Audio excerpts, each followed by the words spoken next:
हाय, good morning. So इथे मी यांना सकाळ सकाळ सुरुवात केली आहे माझ्या क्लिनिंगच्या वर्कला, कारण आज आहे सोमवार, सुट्टीचा दिवस आहे. सो सुट्टीच्या दिवशी माझ्याकडे दोनच इम्पॉर्टंट काम असतात, एक तर घरातलं क्लिनिंग किंवा मग दुसरं जे असतं ते मील प्रेपिंग करून ठेवणं. सो आजचा माझा जो दिवस आहे ना, तो मी सगळा क्लिनिंगसाठी जास्तीत जास्त दिवस देणार आहे, म्हणून सुरुवात केली आहे. चैतन्य झोपली आहे आणि सूरज गेला स्टुडिओमध्ये. सो हे सगळं त्यांचंच नाश्ता वगैरे झाल्यानंतर मग क्लिनिंग करायला चालू केलेलं आहे. सगळ्यात अगोदर तर मी जे कपडे आहेत ना ते फोल्ड करून ठेवून देते आणि दुसरी एक मशीनचा लोड पण लावलेला आहे, ते कपडे वाळत घालायचे पण आहेत, शिवाय वाळलेले कपडेसुद्धा काढायचे आहेत. सो हे सगळं काम डन करायचं आहे. त्याच्यानंतर मग जी सकाळपासूनची नाश्त्याची वगैरे भांडी आहेत ती किचन आवरून घेणार आहे आणि शिवाय जे माझं वीकली क्लिनिंग असतं किचनमधलं ते सुद्धा इथे मी आज करून घेणार आहे.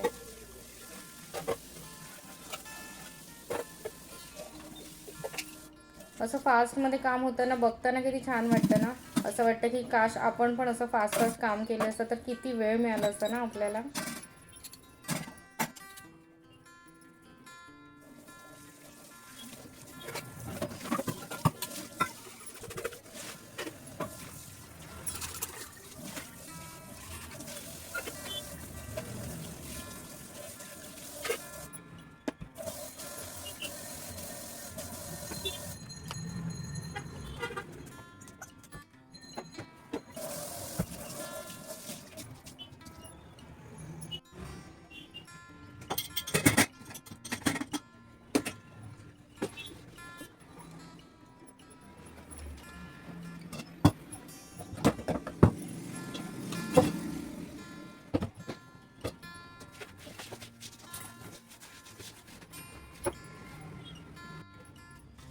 आणि क्लिनिंगचं काम तर चालू आहे, पण साईड बाय साईड मी वरण भाताचा कुकर पण लावायला घेते. त्याच्यासाठी मी डाळ थोडी वेळ भिजत घालते आणि मग नंतर मी एकदमच उकळून घेईन ती.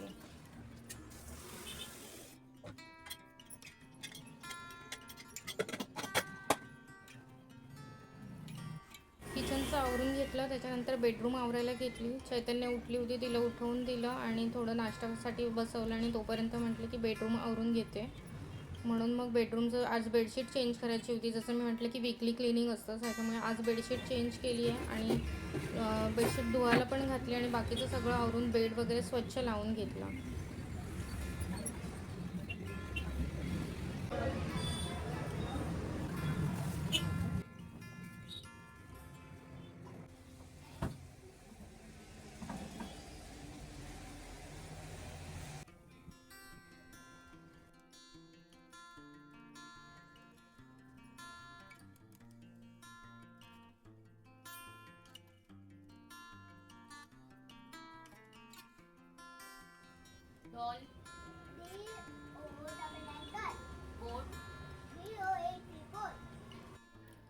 हे होईपर्यंत चैतन्याचा नाश्ता पण झाला होता, म्हणून म्हटलं की चल तिचा थोडासा अभ्यास पण घ्यायचा आहे. तिची ॲक्च्युली एक्झाम जवळ येणार आहे आता, म्हणून मग तिचा अभ्यास घेऊन बसली होती थोडा वेळ. तिचं चालू होतं प्रॅक्टिस, थोडं रिव्हिजन वगैरे.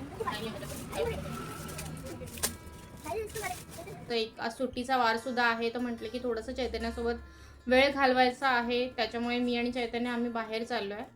एक मस्त असा कॅफे आहे इकडे, बैठक म्हणून, तिकडे जाणार आहोत आम्ही आणि चहा कॉफी जे काय चैतन्याला स्नॅक्स वगैरे हवं असेल ते. आणि झाल्यानंतर आम्ही जाणार आहोत मोती तलावाकडे.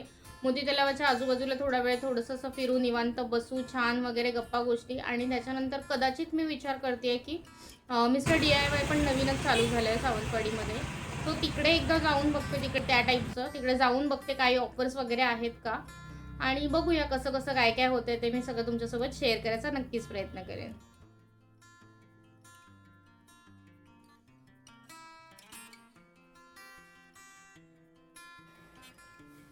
आलो आम्ही इथे बैठकमध्ये आणि चैतन्याने घेतली होती चॉकलेट कॉफी, मी घेतली होती अद्रक चहा आणि मस्तपैकी असं बन मस्का घेतलेला आम्ही, आणि आम्ही तो खूप एन्जॉय केला. छान वाटलं, असं आम्ही दोघी एकत्र असतो तेव्हा मस्त वाटतं.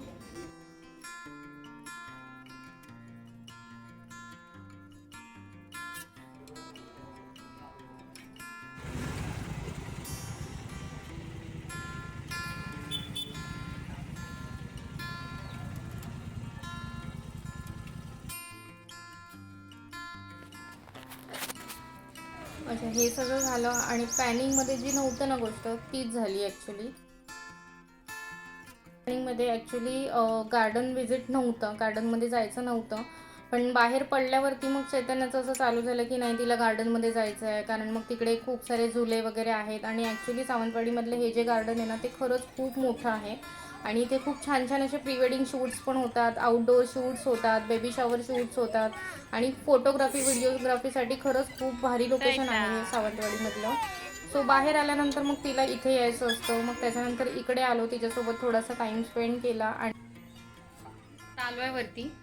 आता गेलो होतो ॲक्च्युली आम्ही DIYमध्ये, थोडंसं बघितलं ऑफर वगैरे चालू आहे तिकडे, म्हणून तिकडचंही थोडंसं शूट केलं आहे. ते पण मी तुमच्यासोबत शेअर करेन, सेपरेट ब्लॉग बनवूया त्याचा.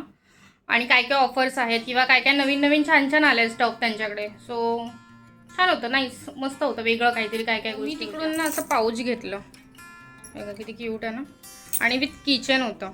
सो कसं कॅरी करायला पण बरं आहे आणि चावीसोबतच आहे. परत वेगळं पर्स घ्यायला नको, मला ते काहीतरी छान वाटलं हे. आणि 89मध्ये होतं. सो क्वालिटी पण छान आहे 89च्या हिशोबाने. आणि त्याचं स्पेस पण बऱ्यापैकी मोठा आहे, म्हणजे आतमध्ये मोठी स्पेस आहे त्याला.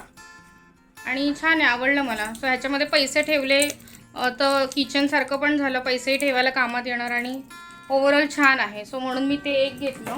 आणि त्याच्यानंतर हे त्यांनी एक सांगितलं की हे काहीतरी एक ऑफरमध्ये आलं आहे, सेंट आहेत आय गेस. हा सेंटेड सॅशे म्हणून लिहिलं आहे, इंग्लिश रोज त्याचा फ्लेवर आहे. सो बघूया, वापरून बघूया, जर असेल चांगलं तर मग मी नेक्स्ट टाईमसुद्धा घेईन. आणि इथे चैतन्याने काय आणलं दाखव. चैतन्याने आणलेलं आहे फोल्डिंग मिरर. सो तिने असा क्यूटसा छोटूसा मिरर आणला आहे.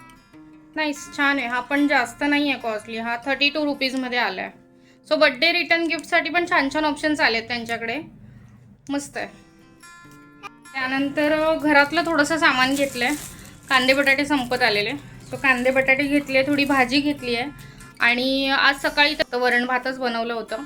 आता म्हटलं की विचार करते चपाती भाजी करेन. आणि चपातीचं पीठ थोडंसं एक्स्ट्रा म्हणून ठेवलं की मग मला उद्या सकाळला होईल, कारण उद्या हिची शाळा, माझं फॅक्टरीमध्ये जाण्याचा माझा टिफिन, सूरजचा नाश्ता वगैरे, मग सगळ्यांना आम्हाला होऊनच जाईल ते. तर म्हटलं की बटाट्याची भाजी घालते पटकन, एक क्विकमध्ये पटापट. चपातीचं पीठमध्ये चपात्या करते. आणि चैतन्याला खीर हवी आहे, सो शेवयांची खीरसुद्धा करणार आहे. आणि येस, आणि अजून एक मी ना पनीर आणलं आहे. सो फर्स्ट टाईम आहे ना मी एअर फ्रायरमध्ये पनीर टिक्का ट्राय करणार आहे. बघूया, होप सो झाला चांगला तर कदाचित मग मी नेक्स्ट टाईम एक अशी क्विकवाली रेसिपी शेअर करेन. आणि बघूया काय कसं कसं होते ते. आणि येस, अजून एक गोष्ट दाखवायची राहिली, ती म्हणजे ही माझी ज्यूटची बॅग. ही मी फक्त आणि फक्त 50 रुपयाला घेतलेली आहे. आणि इतकं सुंदर त्याचं क्वालिटी आहे, मटेरियल आहे, आणि खरंच खूप छान वाटली. आणि कॅपॅसिटी पण खूप आहे हिची, म्हणजे आपल्या नॉर्मल लंच बॉक्सपेक्षा जास्त मोठी आहे ही.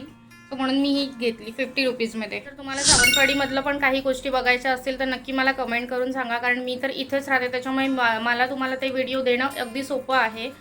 सो बघत राहा, स्टे ट्यून, आणि सबस्क्राईब करून ठेवा चॅनलच्या नवीन नवीन सगळ्या अपडेट्ससाठी.